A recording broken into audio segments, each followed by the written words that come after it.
देश में किसी भी राज्य में ग्राम सभा की योजनाओं का टेंडरिंग नहीं होता है। और गांव के लोग कहते हैं, गांव में बैठते हैं, जब आप ही बता रहे हैं लोकसभा, विधानसभा और ग्राम सभा, तो ग्राम सभा में सीधे निर्वाचित प्रतिनिधि बैठते, सीधे गांव के लोग योजनाओं का चयन करते हैं और आदेश देते हैं ग्राम पंचायतों की इस योजना के क्रियान्वयन करना है कि आज मिट्टी भरिए, कल पानी का काम करिए, कल चापाकल हलाइए, कल नाली को साफ करिए। आज उसकी निविदा महीनों लग जाएंगे और उस निविदा प्रक्रिया के माध्यम से 6-6 महीना इंतजार करेंगे गांव के लोग, और उस योजना का मालिक, ग्राम सभा की योजना का मालिक वीडियो को बना दिया गया। पूरी तरह अफसरों के जिम्मे इस व्यवस्था को दे दी गई है। नमस्कार, आप देख रहे हैं न्यूज़ फॉर नेशन। मैं आपके साथ तबजीत सिंह। कहा जाता है कि देश में 3 सरकार है, केंद्र सरकार, राज्य सरकार और ग्राम सरकार। और अब बिहार सरकार के द्वारा ग्राम सरकार का जो पावर है वो अब छीन लिया गया है। ऐसा इसलिए कर रहे हैं कि आज कैबिनेट की बैठक में साफ तौर पर जो ग्राम सरकार यानी मुखिया संघ का जो फंड है, अब वीडियो है जो सीधा मॉनिटरिंग करेंगे और वीडियो देखेंगे। इसी बात करने के लिए हमारे साथ है मुखिया संघ के प्रदेश अध्यक्ष हैं मिथिलेश राय जी। मिथिलेश राय जी, आज आप लोगों की पावर है जो छीन लिया गया, कैसे देख रहे हैं? देखिए, पावर संविधान से पावर मिला है, 73वां संविधान से ग्राम सभा को पावर मिला है, और ग्राम सभा की पावर छीनने की ताकत देश के किसी संस्था को नहीं है। और जिस प्रकार से निर्णय पंचायती राज विभाग के द्वारा कराया गया, कार्यबल बनाया गया है, वह संविधान ग्राम पंचायतों के द्वारा प्रदत्त अधिकार का उल्लंघन है। और यह कार्य मैनुअल जो बनाया गया है वह पीडब्ल्यूडी संहिता का भी उल्लंघन है। पूरे देश में किसी भी राज्य में ग्राम सभा की योजनाओं का टेंडरिंग नहीं होता है। और गांव के लोग कहते हैं, गांव में बैठते हैं, जब आप ही बता रहे हैं लोकसभा, विधानसभा और ग्राम सभा, तो ग्राम सभा में सीधे निर्वाचित प्रतिनिधि बैठते, सीधे गांव के लोग योजनाओं का चयन करते हैं और आदेश देते हैं ग्राम पंचायतों की इस योजना के क्रियान्वयन करना है कि आज मिट्टी भरिए, कल पानी का काम करिए, कल चापाकल हलाइए, कल नाली को साफ करिए। आज उसकी निविदा महीनों लग जाएंगे और उस निविदा प्रक्रिया के माध्यम से 6-6 महीना इंतजार करेंगे गांव के लोग, और उस योजना का मालिक, ग्राम सभा की योजना का मालिक वीडियो को बना दिया गया। पूरी तरह अफसरों के जिम्मे इस व्यवस्था को दे दी गई है।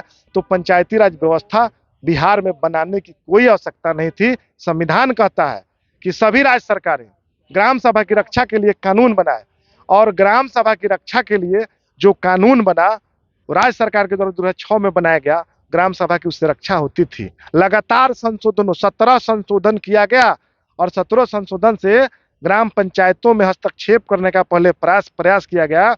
और आज पूरे देश में जब कहीं निविदा प्रक्रिया ग्राम सभा की नहीं है, केवल जिला परिषद में होने का काम किया था किसी किसी राज्यों में, जबकि बिहार में या देश में कहीं नहीं है, तो फिर इस क्या औचित्य पड़ा, क्या औचित्य था कि देश में जब कहीं नहीं है तो राज्य में आप किस प्रकार से लागू करने का प्रयास कर रहे हैं। हम तो माननीय मुख्यमंत्री जी से मांग करते हैं, और जब तक पंचायती राज विभाग कोई कानून बनाने के पहले, कोई नियम बनाने के पहले पंचायत प्रतिनिधियों की कार्यशाला या अन्य माध्यमों से राय और सुझाव और मशविरा लिया जाता है। सरकार के नागरिकों से भी राय लेती है।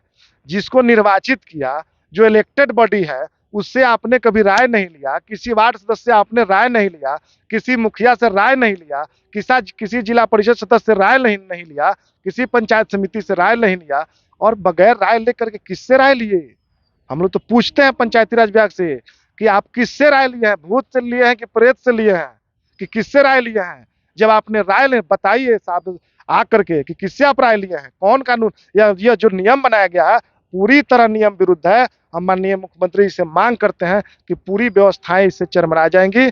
सारे लोग नाराज हैं, पूरी त्रिस्तरीय पंचायती राज व्यवस्था के लोग नाराज हैं। आपसे करबद्ध प्रार्थना है, आपसे अपील है कि तत्काल इसकी अधिसूचना को अविलंब रोक लगाए और इसकी समीक्षा करके, और ग्राम पंचायतों को जो ग्राम सभा का जो अधिकार मिला है, उस ग्राम सभा के अधिकार को बहाल करें और ग्राम पंचायत की स्वतंत्रता को बहाल करें। नहीं तो राज्य के सभी पंचायत प्रतिनिधि, हम लोग सड़क से लेकर के सदन के भी माध्यम से, लेकिन आपके न्यायालय के माध्यम से भी हम लोग अपनी आवाज को बुलंद करने का काम करेंगे।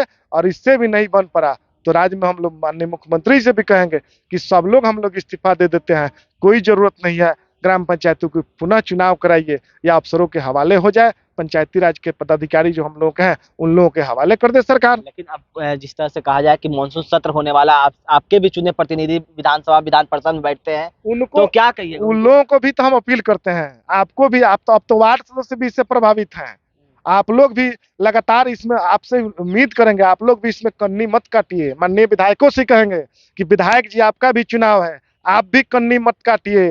पूरे पंचायती राज व्यवस्था के सभी वार्ड सदस्य, मुखिया, जिला परिषद, पंचायत समिति प्रमुख, सभी लोग सत्ता के इस सिस्टम से, जो पंचायती राज विभाग का सिस्टम है, उससे नाराज हैं। माननीय विधायक जी आप भी कान से और आंख से कंप्लीट देख लीजिए इस पत्र को और कान से सुन लीजिए, सरकार का निर्णय है।